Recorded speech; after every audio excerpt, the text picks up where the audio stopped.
আসলে ঢাকা স্টেডিয়ামের উপর খুব বেশি প্রেশার পড়ে যাচ্ছিল। একই সাথে বাফুফের খেলাগুলো আয়োজন করা, একই সাথে মিনিস্ট্রিরও আমাদের বিভিন্ন টুর্নামেন্ট আয়োজন করা, সব প্রেশার একটা মাঠের উপরে পড়ছিল। সেটা এখন দুইটা মাঠ আমাদের কাছে আছে পাশাপাশি। এর বাইরেও বাফুফে ফিফার অর্থায়নে একটা এক্সেলেন্স সেন্টার করার বিষয়ে কাজ করে যাচ্ছিল। ইতিমধ্যে আমরা রামুতে একটা জায়গা কনফার্ম করেছি, 15 একর জায়গা, যেটা আমরা বাফুফেকে দিব এবং সেখানে অদূর ভবিষ্যতে আমাদের একটা এক্সেলেন্স সেন্টার থাকবে ডেডিকেটেড ফর ফুটবল। আপনারা জানেন এর বাইরেও আমরা শুধুমাত্র যেই ইনফ্রাস্ট্রাকচার আমাদের পূর্ববর্তী সময় ছিল সেগুলো সংস্কার ছাড়াও নতুন কিছু উদ্যোগ গ্রহণ করেছি।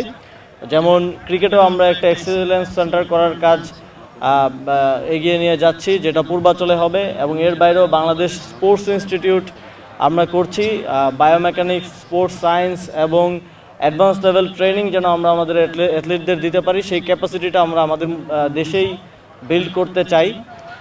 এবং পৃথিবীর যে উন্নত ফুটবল খেলুড়ে বা ক্রিকেট খেলুড়ে দেশ আছে তাদের সাথে যেন আমাদের অ্যাথলিটরা সমান ফ্যাসিলিটিস এবং সমান ট্রেনিংটা পায় এবং সেখানে কম্পিট করতে পারে, সে ধরনের ইকোসিস্টেম আমরা বিল্ড করতে চাই।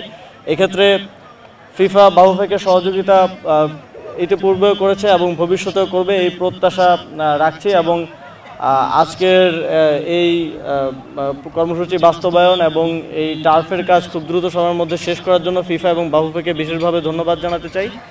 এবং আমরা স্পষ্টভাবে এটা জানাতে চাই যে ক্রীড়াঙ্গনে বিগত সময়ে যেই পরিবেশ ছিল, আমরা দেখেছি যে বাফুফে এবং বিসিবির মধ্যে একটা কোল্ড ওয়ার চলতো বা মিনিস্ট্রির সাথে একটা সমন্বয়ের অভাব আমরা দেখেছি, সেটা আমরা সামনের দিনে আর দেখতে চাই না। আপনারা দেখেছেন যে বিসিবির প্রেসিডেন্ট, বাফুফের প্রেসিডেন্ট এবং যুব ক্রীড়া মন্ত্রণালয় একই মঞ্চ শেয়ার করেছে এবং আমরা সবগুলো ফেডারেশনকে একসাথে একটা পরিবার হিসেবে সামনের দিনগুলোতে কাজ করতে চাই। একে অপরের থেকে সহযোগিতা, এক্সপিরিয়েন্স শেয়ারিং, ইনফ্রাস্ট্রাকচার শেয়ারিং সহ যত ধরনের কোলাবোরেশন করা যায় for the betterment of our sports, সেটা আমরা সামনের দিনে করতে চাই।